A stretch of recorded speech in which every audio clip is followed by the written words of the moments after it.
Okay, hello everyone. Thank you for coming to watch this presentation. My name is Ayumi Inako, and I'll be talking on the topic of glossing as choice, a contingent approach to the methodology of glossing. So let me just get started. Okay, let me begin by talking about what is glossing. Glossing is part of linguistic methodology. It is a common practice that we use when we describe or analyze a language that the audience is not necessarily familiar with, and when we present it in another language that the audience is more familiar with. So for instance, in a description of Japanese in an English-mediated study. We can also conceive of glossing as process, which includes a number of stages. So glossing consists of one, transcribing linguistic data, segmenting the data into smaller units, and providing to each of these units annotation, or what is called gloss, or rough equivalent of each significant unit of the original text. In this way, glossing gives a microscopic view about the language in addition to translation. So why is glossing important in presenting a study of a language in another language in addition to translation? Okay, so there is a number of assumptions which I think is shared among the audience of this presentation. So for one thing, each language has its own interrelations in the system set up for that language. And translation can distort meaning in the original text, which can be crucial in linguistic studies. So glossing is meant to minimize such distortion of meaning. However, in spite of such importance, glossing is currently perceived as what? Actually, not much attention is paid in linguistic in general, linguistic community in general, not just SFL, but overall. For example, in SFL studies of Japanese, many studies heavily rely on conventions, and glossing is only presented as a list of annotations without further elaborations. But there were early insights provided by Becker and McDonald and so on. And in the SFL community, an important step forward was taken in 2018 from SLAM, that is systemic functional glossing conventions, where glossing was understood as giving information about the functions, classes, and lexical translations for linguistic items. However, there are pitfalls in some conventions. One of the important pitfalls is that it is designed to complement Leipzig rules.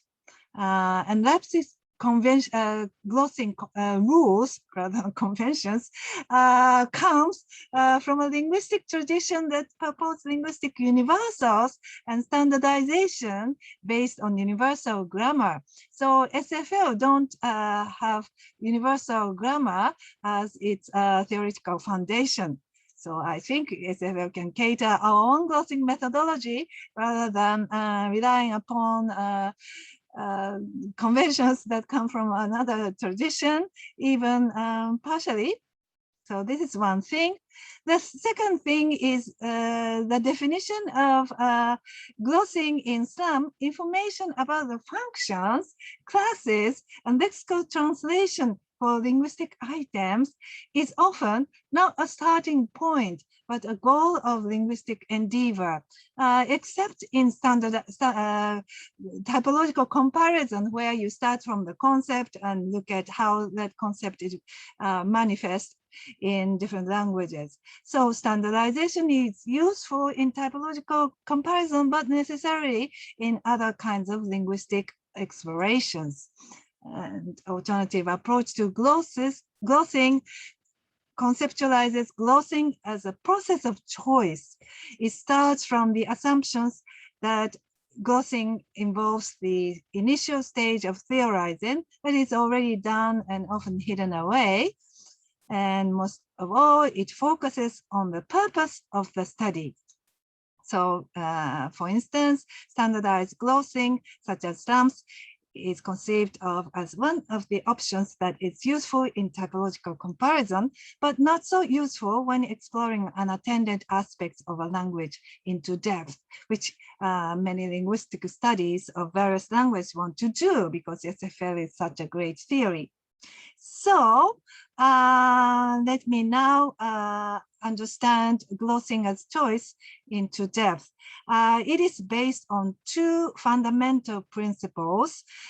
Principle one is be contingent on the purpose of the study for which glossing is used. Principle two is polycontrastive in the interlocking distinctions, which is never the same from one language to another. And it means that focuses on the distinctive features specific to the language under description rather than on features set up for, well, other studied languages such as English. And this is, I think, aligning with shared assumptions about different languages in SFL community. Okay, now let us look at stages in glossing process as choice. So here is the table revised from my earlier version where I added a number of stages actually, and the decision making involved here, because actually all stages of glossing as choice involves glossing as choice involves choice actually. Okay, so let's start to look at it stage by stage. Stage one, decision making, whether to gloss the original text or not. Sometimes translation is enough, sometimes not. Stage two, transcription, whether or which script to gloss the text. So if your language under description uses common scripts such as Roman alphabet, then you might opt for not transcribing anymore. Stage three is segmentation, whether to divide the text into significant units. Maybe this process is already done for you in many languages, including English. So there are segmentation into words, and you want to stick with that kind of segmentations, then you don't need to take stage three. Then comes stage four, annotation, provide unit by unit equivalent. So this stage is kind of the main aspect of glossing as choice. Then stage 5 and 6 can also be included or not included depending on the purpose of your study. That includes providing translation at group rank and providing contextually appropriate equivalent of the original as close or close complex rank translation. So this is the general idea of glossing as choice as alternative approach to glossing. Now let's move on to case study. In this case study, I look at stage 2 transcription from Japanese scripts to Roman scripts. So this from on the table, this is where I focus on. So say that I decide to transcribe Japanese using Roman alphabet. Then what happens? And what are the issues involved? So actually, I'm going to talk about some of the issues that arises out of trying to transcribe Japanese script using Roman scripts. So let me begin from introducing Japanese writing system briefly as a starting point. Japanese writing system consists of two things, basically: character called kanji or Chinese characters, and syllabary called kana. Kana has limited number of characters, but character kanji, there are many thousands of Chinese characters in Japanese language. Japanese writing system also uses occasional use of Roman and Greek alphabets, but Among these multiple set of characters, kana is actually a phonological writing system. There are two versions, but potentially each of them has a capacity to represent all symbols, including kanji and alphabets and all long words from different languages, adopting to Japanese phonological system. So in this sense, kana is a phonological system, and what is important is it is a mosaic phonological system represented as a list of kana. So here is gojuon, 50 sounds, and this is the phonological representation of Japanese as a set of mora. What is mora? Mora is a phonological unit which is larger than a single unit phoneme, such as a vowel or consonant, usually a combination of a vowel and a consonant, but smaller than syllable, because when there is long vowels or long consonant, it can be counted as two moras instead of one syllable. However, what is important is the mora constitute an important rhythmic element in the Japanese phonological system. And basically, in principle, each kana basically represent one mora.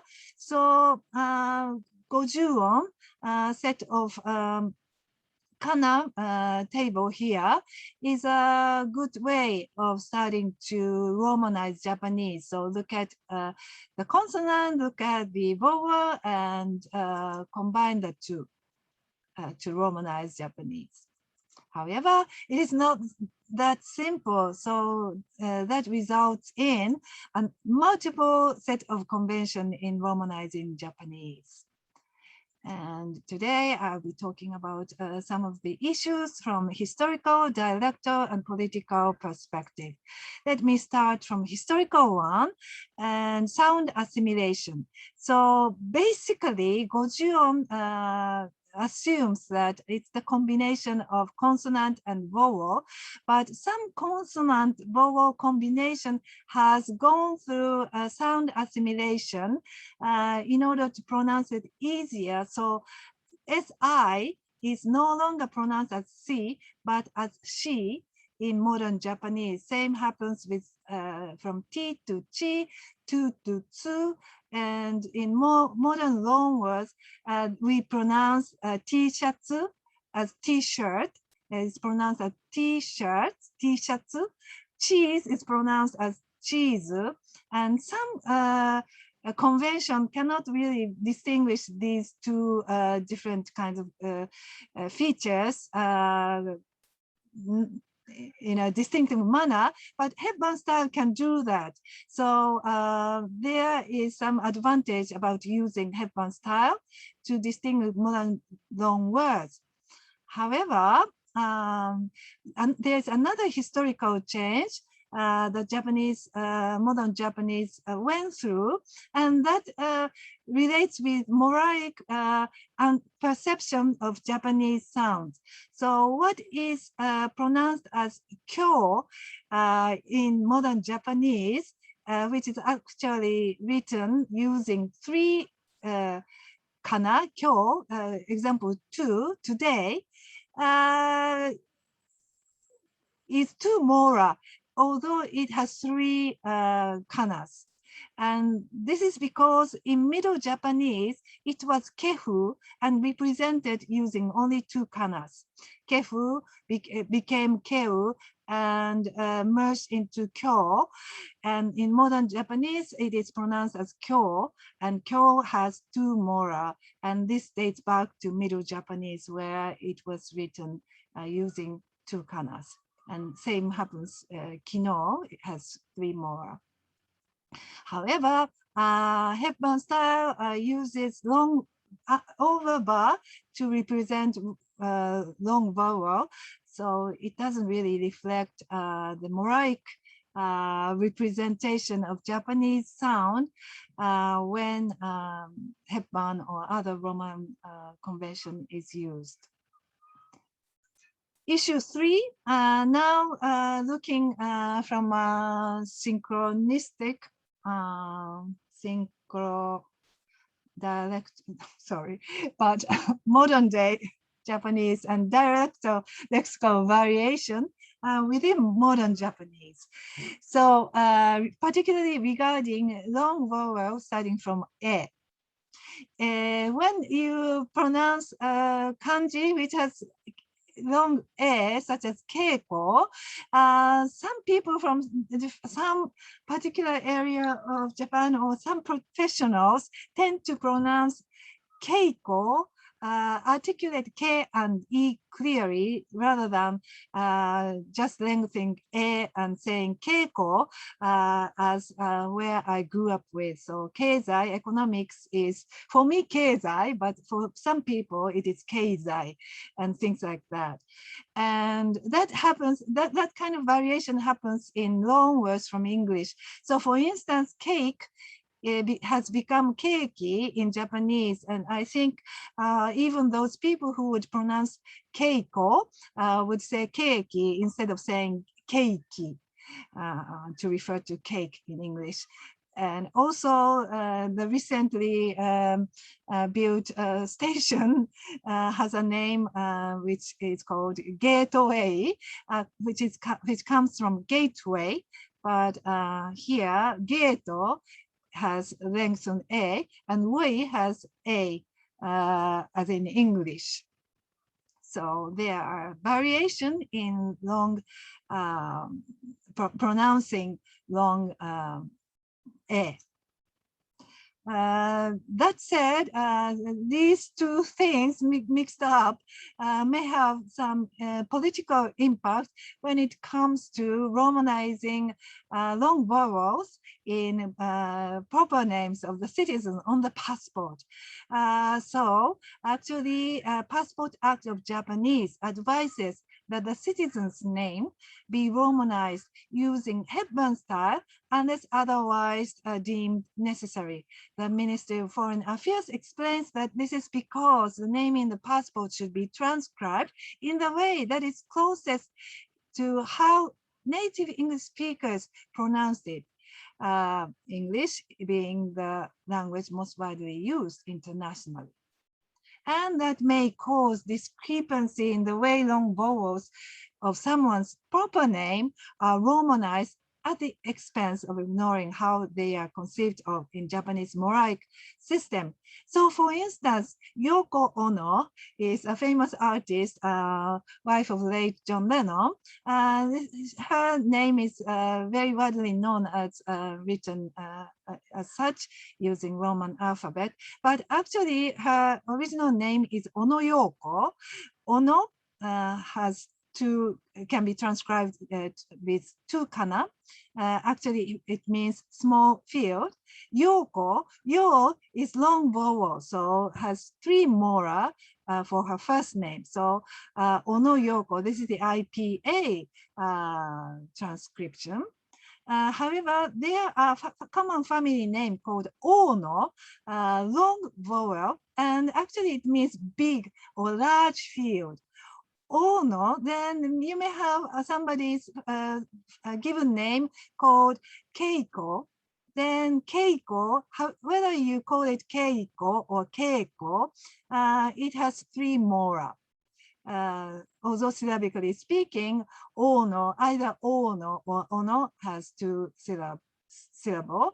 Yoko and Keiko has two syllables, but 3 syllables for Ono and for Keiko and Yoko, and then 2 molar for Yoko. Then on the passport, you have Keiko Ono.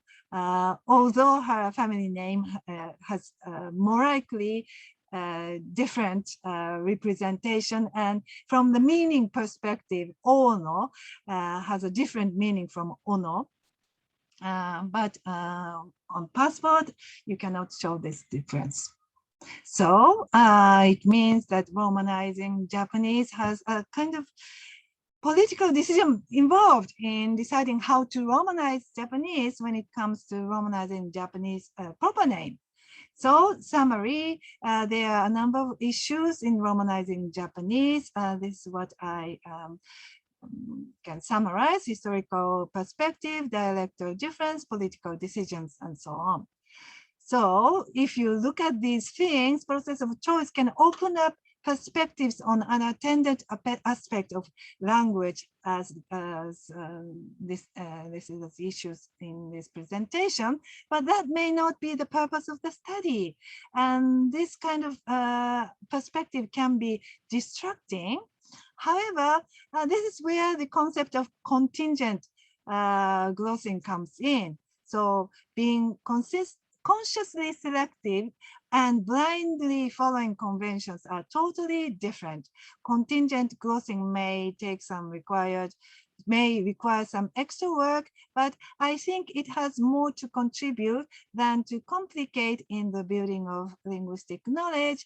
And it is not as complicated as you think. Contingent glossing is like choosing between highly technological microscopes and a small magnifier, depending on what you want to look at in the language you are investigating. So thank you very much for your attention. That is all my presentation. Bye-bye. Thank you.